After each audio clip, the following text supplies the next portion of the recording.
Hey guys, welcome back to my another vlog. So vlog ಅನ್ನೋಕ್ಕಿಂತ normal video ಅಷ್ಟೇ. Vlog ಏನೂ ಇಲ್ಲ. So ಸಂಜೆ ಆಗಿದೆ ಇವತ್ತು. ಮಾರ್ನಿಂಗಿಂದ ಎಲ್ಲೂ ಔಟ್ಸೈಡ್ ಏನೂ ಹೋಗಿಲ್ಲ. ಸೊ ಏನು ವ್ಲಾಗ್ ಲೈಕ್ ಎಕ್ಸ್ಪ್ಲೋರ್ ಮಾಡಲಿಕ್ಕೆ ವ್ಲಾಗ್ ಥರ ಮಾಡಲಿಕ್ಕೆ ಎಲ್ಲೂ ಹೋಗಿಲ್ಲ. ಸೊ ಇವತ್ತು ಅಮಾವಾಸ್ಯೆ ಬೇರೆ ಇತ್ತು, ಅದಕ್ಕೋಸ್ಕರ ಮನೆಯಲ್ಲಿ ಎಲ್ಲೂ ಬೇಡ ಅಂತ ಹೇಳಿದ್ರು. ಸೊ ಇವತ್ತು ಏನೇನು ಪೆಂಡಿಂಗ್ ವರ್ಕ್ ಇತ್ತು ಮನೆಯಲ್ಲಿ ಎಲ್ಲ ಕಂಪ್ಲೀಟ್ ಮಾಡಿಕೊಂಡೆ. ಆ್ಯಂಡ್ ಮತ್ತೇನು ಶೇರ್ ಮಾಡೋ ಥರ ಇಲ್ಲ. ಸೊ ನಾನು ಮೈಂಡಲ್ಲಿ ಏನು ಥಾಟ್ ಬರ್ತಿದೆ ಅಂದರೆ, ಈಗ ನಾನು ಲಾಂಗ್ ವೀಡಿಯೋ ಮಾಡಿ ಹಾಕ್ತೀನಲ್ಲ, ಸೊ ಅದನ್ನೇ ಶಾರ್ಟ್ ವೀಡಿಯೋ ಮಾಡಿ ಹಾಕ್ಬೇಕಾ, ಲೈಕ್ ನಾನು ವ್ಲಾಗನ್ನೇ ಶಾರ್ಟ್ ವೀಡಿಯೋ ಮಾಡಿ ಕನ್ವರ್ಟ್ ಮಾಡಿ ಮಾಡಬೇಕಾ, ಅಥವಾ ಲಾಂಗ್ ವೀಡಿಯೋನೇ ಇಲ್ಲ, ನನಗೆ ಏನು ಗೊತ್ತಾಗ್ತಿಲ್ಲ. ಯಾಕಂದರೆ ವ್ಯೂಸ್ ಏನು ಜಾಸ್ತಿ ಹೋಗ್ತಿಲ್ಲ ವೀಡಿಯೋಸಿಗೆ.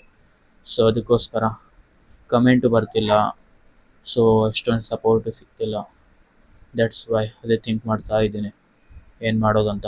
ಅಟ್ಲೀಸ್ಟ್ ಇದಕ್ಕಾದರೂ ಕಮೆಂಟ್ ಮಾಡಿ ನೋಡೋಣ. ಸೊ ಎಸ್ ಗೈಸ್, ಸಿಗೋಣ ನಾಳೆ ಬ್ಲಾಗಲ್ಲಿ. ಥಿಂಕ್ ಮಾಡ್ತಾ ಇದ್ದೀನಿ ಕಂಟೆಂಟ್ ಬಗ್ಗೆ, ಏನು ಕಂಟೆಂಟ್ ಮಾಡೋದು ಏನು ಅಂತ. ಸೊ ನೋಡೋಣ, ಏನಾದರೂ ಐಡಿಯಾಸ್ ಇದ್ದರೆ ಶೇರ್ ಮಾಡಿ ಕಮೆಂಟಲ್ಲಿ, ನೋಡಿದ್ರಾಯ್ತು. ಸೊ ಓಕೆ ಗೈಸ್, ಹಾಗಿದ್ರೆ ಸಿಗೋಣ ನಾಳೆ ಬ್ಲಾಗಲ್ಲಿ ಒಳ್ಳೆ ಕಂಟೆಂಟ್ ಜೊತೆ. ಅಲ್ಲಿವರೆಗೂ take care, tata, bye bye. Subscribe ಮಾಡ್ಕೊಳ್ಳೋದು ಮರಿಬೇಡಿ. Bye guys.